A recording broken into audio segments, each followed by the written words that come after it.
The air inside the Cedar Creek auction barn was thick with dust and the faint, earthy scent of worn leather. Sunlight streamed through the gaps in the old wooden walls, casting thin beams across the sawdust-covered ground. Boots scraped softly against the dirt as men in wide-brimmed hats shifted in their seats, their murmurs blending into a low hum. Usually, this place was alive with noise, fast-talking bids, the clang of gates, a few bursts of laughter. But today, something had stolen the energy from the room. In the center of the ring stood a chestnut stallion, his once glossy coat dulled, his legs wrapped in white bandages. He wasn't restless. He wasn't even nervous. He just stood there, head low, as if carrying a weight no one could see. Behind the microphone was Clay Barrett, a man who'd been calling auctions for more than 3 decades. His voice was steady as a metronome, and nothing ever rattled him, until now. He gripped the mic, lips parted, but the words caught somewhere in his throat. From the far end of the bleachers, Rhett Hollingsworth sat quietly, elbows resting on his knees. His denim jacket was faded at the seams, his plaid shirt neatly tucked, and his weathered face told stories he'd never spoken aloud. He hadn't been to one of these auctions in over 20 years. Truth be told, he wasn't sure why he'd walked in today at all. The horse, Dusty Valor, shifted his weight, then slowly lowered his head until his muzzle nearly touched the ground. There was a faint ripple of reaction through the crowd, curiosity, confusion, but no one moved. Then, without warning, Dusty bent both front knees and sank down into the dirt, sending up a soft cloud of dust around him. Every set of eyes followed the movement. A few folks whispered, wondering if it was a trick, some bit of training. But when Dusty lifted his gaze and locked it on Rhett, something in the air changed. Clay Barrett, the man who'd sold thousands of horses in his lifetime, froze mid-sentence. The silence that followed felt unnatural, like the barn itself was holding its breath. Rhett didn't move at first. His heartbeat slowed, but his chest ached with a pressure he couldn't explain. He knew that look, the deep, searching eyes of a horse that had seen both pain and loyalty. Somewhere in his memory, something flickered, but the picture wasn't clear yet. A ranch hand near the gate clicked his tongue and tugged gently at Dusty's lead rope, urging him to stand. But the horse stayed where he was, eyes never leaving Rhett's face. It was as if the rest of the crowd didn't exist. And then, without meaning to, Rhett stood. The wooden bleachers creaked under his weight, drawing the attention of everyone in the barn. No one knew why. Not even Rhett. But Dusty Valor did. Rhett Hollingsworth kept his gaze locked on Dusty Valor, even as murmurs rippled through the crowd. The stallion's chest rose and fell slowly, each breath stirring the dust that clung to the air. Rhett had seen 1,000 horses in his life. Wild ones, broken ones, good ones. But never had he felt that pull in his gut like this. It was the same gnawing feeling he used to get back when he was a boy, standing in the corral with his father, facing an animal that needed more than just a hand on the reins. Dusty's eyes weren't begging. They were remembering. Somewhere deep in his mind, a memory began to push its way forward. He was 23 again, the summer heat hanging heavy over Hollingsworth Ranch. A young chestnut colt had been brought in, limping badly, left behind by a neighbor who said he wasn't worth keeping. Rhett had worked that colt slow, patient, teaching him to trust. He could still feel the way the animal would lean into his palm, could still smell the mix of sweat and sweet hay in the barn at dusk. But that was over 30 years ago, and the colt he'd saved back then was long gone. Wasn't he? Down in the ring, Clay Barrett shifted uncomfortably, glancing toward the auction clerk, then back to Rhett. "Folks, we've got to," he started, but his voice faltered again when Dusty refused to rise. A few in the crowd chuckled under their breath, but most just stared, sensing something was unfolding that didn't fit into the usual rhythm of buying and selling. Near the back rail, Daisy Jo McKenna whispered something to Annabelle Ray Colton, both women leaning forward to see better. Annabelle's brow furrowed. "That's not normal," she said quietly. And it wasn't. Horses didn't kneel in front of strangers unless there was trust or history. Rhett's boots made a dull thud against the wooden steps as he moved down toward the arena. The space between him and Dusty felt heavier with every stride, the sounds of the crowd fading into a distant hum. When he reached the rail, he stopped. Dusty lifted his head just enough to meet his eyes, and Rhett swore the horse's gaze softened. It was the same look he'd seen decades ago, the look of an animal who'd been given a second chance. A long breath escaped Rhett's chest. Maybe it was impossible. Maybe he was just an old cowboy seeing ghosts in the dust. But as Dusty Valor let out a low, almost relieved sigh, Rhett knew one thing for certain. This wasn't the first time they had stood face to face. And it wouldn't be the last. The sight of Dusty Valor in the arena blurred before Rhett Hollingsworth's eyes as the years peeled away in his mind. The smell of dry cedar boards and the faint rustle of hay faded, replaced by the searing heat of a Texas July, decades earlier. He could almost feel the younger man's body he once had, strong, unbent by time, restless for work at dawn. That summer had been the year he thought his life was finally taking shape. The colt had arrived on a flatbed trailer hitched to Amos McCready's rusted pickup. Amos had been a neighbor back then, always quick with a half-smile that never reached his eyes. "Ain't no saving this one," Amos had muttered, pulling a thin, trembling chestnut from the trailer. The young horse's left hind leg was swollen to twice its size, each step labored. Most men would have agreed with Amos, it was a waste of time. But Rhett hadn't been like most men. Something about that colt's stubborn glare had lit a fire in him. He'd worked slow, patient. At first, the colt wouldn't let Rhett within arm's reach without lunging away. But patience was the only currency Rhett knew when it came to horses. He spent hours sitting outside the corral with a bucket of water and sweet feed, not speaking, not moving toward him, just letting the young animal get used to his presence. Some nights, after mending fences all day, Rhett would lean on the gate, the sound of cicadas thick in the air, and talk to the colt like he was an old friend. By the third week, the colt had a name, Valor. He'd earned it, standing his ground even when his body wanted to give out. Rhett would wrap his leg in fresh bandages every morning, the scent of antiseptic mixing with the warm smell of the barn. Slowly, the limp began to fade, and in its place grew a trust Rhett hadn't expected. Valor started meeting him at the gate, ears forward, nickering softly when Rhett's boots crunched in the gravel.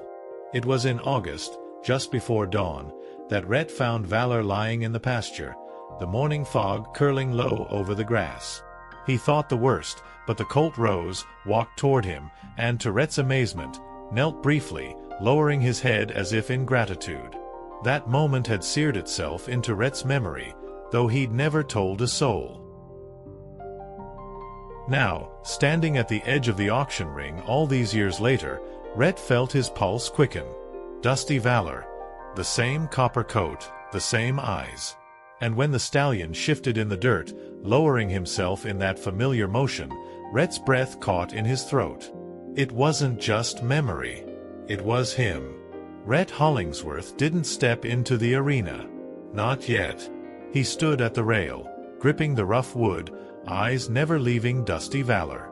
The stallion had risen now, but he stayed still, ears angled forward, as if waiting for Rhett to speak first. The crowd shifted in their seats, the murmurs growing louder, each person trying to figure out what they were watching. From the opposite side of the bleachers, Charlotte Charlie Whitmore leaned against the post, her sharp eyes fixed on Rhett. Charlie had been in the horse world her whole life, and she knew better than to call something coincidence when it looked like fate. Slowly, she made her way down toward the front row, her boots kicking up little puffs of dust. "That horse, you know him," she said softly when she reached Rhett's side. It wasn't a question. Before Rhett could answer, Sawyer Langford stepped out from near the gate, his jaw tight. He was the kind of man who measured his words, and right now, his silence spoke louder than any sentence could. He gave Dusty a quick, appraising glance before locking eyes with Rhett. "He's not for you," Sawyer said flatly, like it was already decided. Rhett bristled at that, but his voice stayed low. "I'm not here to buy." Even as he said it, he knew it wasn't true. Something deep inside told him he wasn't leaving without that horse. Sawyer didn't respond, but the way his hand tightened on the lead rope made it clear he wasn't ready to let go. The two men stared at each other for a beat too long, the air between them heavy with an unspoken history neither wanted to drag into the open. Not yet. In the stands, Lillian May Crawford watched with an expression somewhere between curiosity and worry. She had a way of sensing when a storm was coming, and from where she sat, the first rumble had already rolled in. Beside her, Daisy Jo McKenna leaned close and whispered, "That's not just a sail gone strange. Something's tied between them." Lillian didn't answer, but her gaze stayed locked on Rhett, as though she were reading him like an old family Bible. Clay Barrett cleared his throat, trying to regain control of the auction. "All right, folks, let's keep it moving," he began, but his voice was swallowed by the tension in the barn. Dusty Valor shifted his weight, eyes sliding from Sawyer back to Rhett, and in that glance, Rhett felt the past and present collide. Whatever brought that horse here, it wasn't by accident. Rhett Hollingsworth could feel the weight of every set of eyes in the barn, but he didn't care. His focus stayed on Dusty Valor, whose breathing had slowed, muscles twitching faintly under his copper coat. It was like the stallion was listening for a signal only the two of them could hear. Rhett's fingers flexed against the rail. He knew that if he hesitated now, the chance might slip away. Clay Barrett adjusted his hat, tapping the microphone against his palm. "Opening bid at," he started, but Rhett's voice cut through the low chatter. 1,000. The sound of it dropped into the room like a stone into still water. Heads turned. Sawyer Langford's grip on the lead rope tightened almost imperceptibly. Sawyer stepped closer to Dusty, his boots sinking into the sawdust. "He's not sound," Sawyer said flatly, his tone meant for Rhett alone. "Won't last a season. Waste of money." Rhett didn't flinch. "I'm not buying him to run barrels or rope steers." His words hung there, weighted with something Sawyer seemed to recognize but didn't want to name. From the bleachers, Charlie Whitmore crossed her arms, her gaze flicking between the two men like she was watching a poker game where the stakes weren't measured in dollars. Lillian May Crawford leaned forward, eyes narrowed, while Daisy Jo McKenna whispered something into Annabelle Ray Colton's ear that made the younger woman's lips press into a tight line. Clay tried again. 1,000. Do I hear 15? His voice carried more hesitation than usual. A man in the third row raised his hand halfway, then lowered it after catching the look on Rhett's face. It wasn't anger in Rhett's eyes, it was something steadier, something that said this wasn't just a bid, it was a promise. Dusty Valor shifted his stance, taking a small step toward Rhett despite Sawyer's subtle tug on the rope. That movement set the crowd whispering again. Clay's voice wavered. 1,500? But Rhett was already leaning over the rail, his voice calm but unshakable. 2,000. The room stilled. Somewhere in the back, a gate creaked. And in that quiet moment, Rhett realized this wasn't just about buying a horse. It was about taking back a piece of his past that someone, for reasons he didn't yet understand, clearly didn't want him to have. The barn seemed to shrink around Rhett Hollingsworth after his last bid. Conversations dimmed into a low murmur, like the whole room was holding its breath. Clay Barrett looked from Rhett to Sawyer Langford, his fingers drumming lightly on the microphone. 2,000, do I hear 25? He asked, but his voice lacked the energy of a man expecting an answer. Sawyer didn't move at first. He just stared at Rhett with the kind of stillness that could mean either surrender or challenge. Then, in a slow, deliberate motion, he raised his hand. 2,500. The air shifted immediately. A few people in the crowd straightened in their seats. This wasn't just a sale anymore. It was a contest, and everyone could feel it. Rhett's jaw tightened. He had been in enough bidding wars to know when the money wasn't the real issue. 3,000, he said, his voice steady. Sawyer's eyes narrowed, but before he could speak, Charlie Whitmore called from the stands, "Sawyer, what's your game here?" Her tone wasn't playful. It was sharp, probing. Sawyer ignored her. Instead, he stepped forward until he was standing between Dusty Valor and Rhett, as if physically blocking the line between them. "You don't want this horse," he said in a low voice. "Not with what he's been through." The words weren't meant to warn, they were meant to scare off.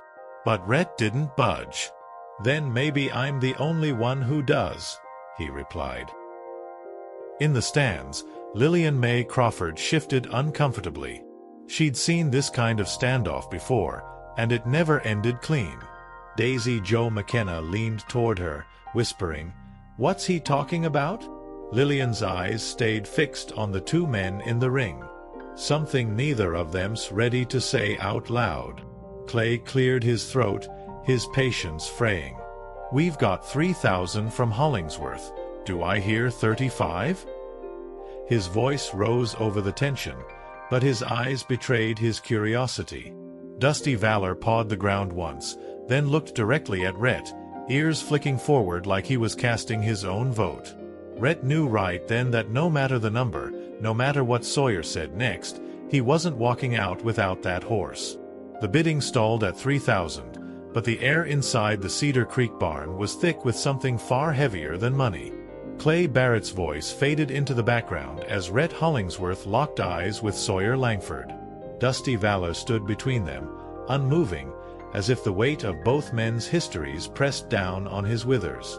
From somewhere behind Rhett, a voice murmured, "Ain't that the horse from the McCready foreclosure?"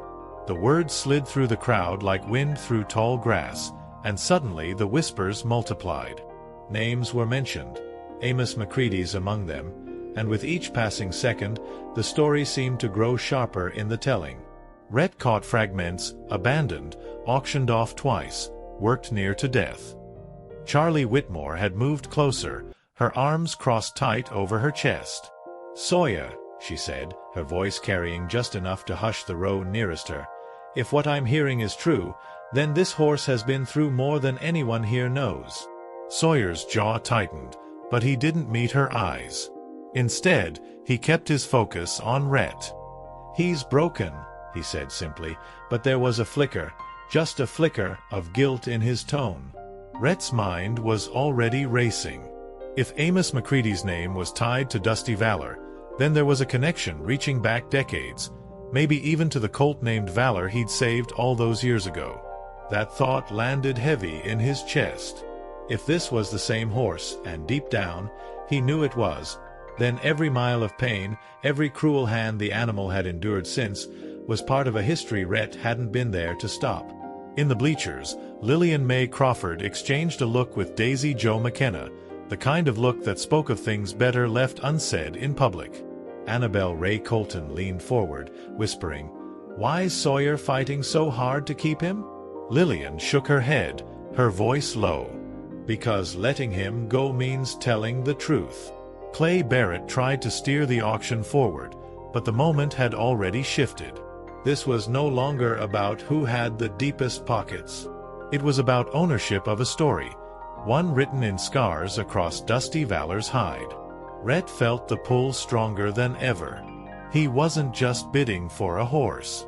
He was stepping into a past he thought he'd left behind, one that was now staring him down in the middle of a dusty ring.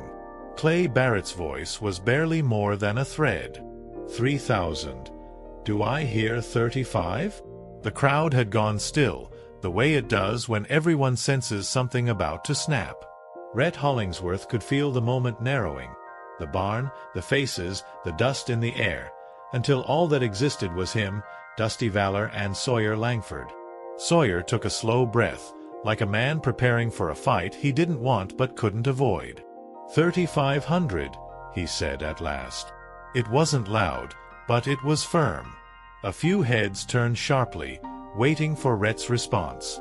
Rhett didn't wait. 4,000. The number hit the room like a hammer. Clay's eyebrows lifted. Even he knew that kind of money for a horse in Dusty's condition wasn't about business. Charlie Whitmore stepped closer to the rail. "Sawyer," she called out, "why? Why not just let him go?" The tension in her voice drew murmurs from the crowd, but Sawyer kept his eyes locked on Rhett. "Because I know where this horse came from," he said, his tone clipped, "and I know what that means." Rhett's chest tightened. "Then say it," he challenged. Sawyer hesitated, his gaze flicking toward a few familiar faces in the bleachers: Lillian May Crawford, Daisy Jo McKenna, even Annabelle Ray Colton. "This horse," Sawyer began slowly, "was left for dead on the McCready property 3 years ago. Starved, lame, and mean as a rattlesnake. No one wanted him. I took him in because no one else would." The whispers swelled again, but Rhett didn't flinch. "You think I don't know what he's been through?" he asked, his voice steady. "I can see it in his eyes. And I've seen those eyes before, long before Amos McCready ever touched him." Sawyer's expression shifted, a trace of doubt breaking through his guarded stance. Dusty Valor's ears twitched, his head turning toward Rhett as if drawn by the sound of his voice alone. Clay Barrett, sensing the swell in the room, asked again, "4,000, do I hear 45? But the words barely registered. Rhett leaned forward on the rail, his voice low but carrying to every corner of the barn. "This isn't about a bid. This is about righting what should never have been wrong." For a heartbeat, Sawyer stood frozen. Then his jaw clenched, and he said nothing, which, in a place like Cedar Creek, spoke louder than any answer. The barn was silent but for the faint creak of the wooden bleachers and the restless shifting of Dusty Valor's hooves in the dirt. Rhett Hollingsworth could feel the tension pressing in, every heartbeat echoing in his ears. Clay Barrett glanced between him and Sawyer Langford, looking like a man caught in the middle of a gunfight he wanted no part of. 4,000, Clay repeated, his voice deliberate. "Do I hear 45? Sawyer's jaw flexed, his eyes fixed on the stallion. For a moment, it seemed he might let it go. Then his hand lifted. 4,500. The number rolled off his tongue, not with greed, but with something more complicated, a stubbornness laced with guilt. Rhett didn't blink. 5,000, he said, the words firm as steel. Gasps rippled through the crowd. That was more than most would pay for a prime rodeo mount, let alone a horse with Dusty Valor's scars. But Rhett wasn't thinking about resale value or prize money. He was thinking about a foggy August morning decades ago, and a colt who had knelt before him in quiet trust. Charlie Whitmore stepped to the edge of the rail, her voice sharp. "Sawyer, you know you can't win this one." Her eyes narrowed, searching his face. "The only thing you're doing now is keeping that horse from where he belongs." The crowd stirred, shifting in their seats, some nodding in agreement. Lillian May Crawford murmured to Daisy Jo McKenna, "This ain't about the money. It's about pride, and pride never did feed a man or a horse." Sawyer's gaze flicked toward Dusty Valor, and for the first time, his grip on the lead rope loosened. The stallion took a single step toward Rhett, his ears forward, his tail swishing slowly. It was as if he'd made the choice himself. The crowd caught it, the small, deliberate motion, and the whispers started again, carrying a note of inevitability. Clay cleared his throat. 5,000 going once. The room held still. Dusty Valor's gaze stayed fixed on Rhett, his breathing even, almost calm. "Going twice." Sawyer's shoulders sagged, just enough for Rhett to see it. "Sold," Clay said at last, bringing the gavel down with a sharp crack. The sound seemed to break whatever invisible hold had been on the barn. People exhaled, voices rose again, and Rhett stepped down into the ring, his boots crunching in the sawdust. Dusty Valor didn't wait for him to take the lead rope. He walked forward, closing the last few feet between them on his own. Rhett Hollingsworth stood in the center of the ring, his hand resting gently against Dusty Valor's neck. The stallion's coat was warm beneath his palm, the slow rhythm of his breathing matching Rhett's own. Around them, the barn's noise began to fade into the background. It was just the two of them now, two lives that had crossed once before and somehow found their way back together. Sawyer Langford held the lead rope loosely, his expression unreadable. For a long moment, he didn't move. Then, without a word, he extended the rope toward Rhett. Their eyes met, not in victory or defeat, but in a quiet understanding that some battles aren't meant to be won, only resolved. Rhett took the rope, feeling its weight like a final handshake on an old, unfinished chapter. As he led Dusty Valor out of the ring, the crowd parted. Charlie Whitmore gave a small nod, the corner of her mouth lifting just slightly. Lillian Mae Crawford tipped her hat, while Daisy Jo McKenna and Annabelle Ray Colton exchanged knowing glances.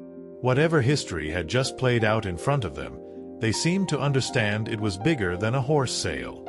Outside, the late afternoon sun washed the yard in gold. Rhett paused near the trailer he'd borrowed, letting Dusty sniff the air. The stallion's ears flicked toward the open pasture beyond the barn, and Rhett knew he was thinking of freedom, not confinement. "Not yet," Rhett murmured, rubbing the white bandages around his legs. "We'll get you home first." His voice was low, but the horse seemed to relax at the sound. As he tightened the halter and prepared to load him, Rhett's mind drifted back to that foggy morning all those years ago, the first time Valor had knelt before him. Back then, he hadn't known how much that small act would mean. Now, seeing it happen again after decades, he understood it wasn't submission. It was trust, freely given and hard-earned. And trust like that doesn't vanish with time or distance. When the trailer gate shut and the latch clicked into place, Rhett stood for a moment with his hand on the metal, watching the stallion shift inside. "You're home now," he said quietly, more to himself than to the horse. Then he climbed into the driver's seat, started the truck, and pulled away from Cedar Creek, the barn shrinking in the rearview mirror. For the first time in years, Rhett felt something close to peace. Dusty Valor was back where he belonged, and so was he.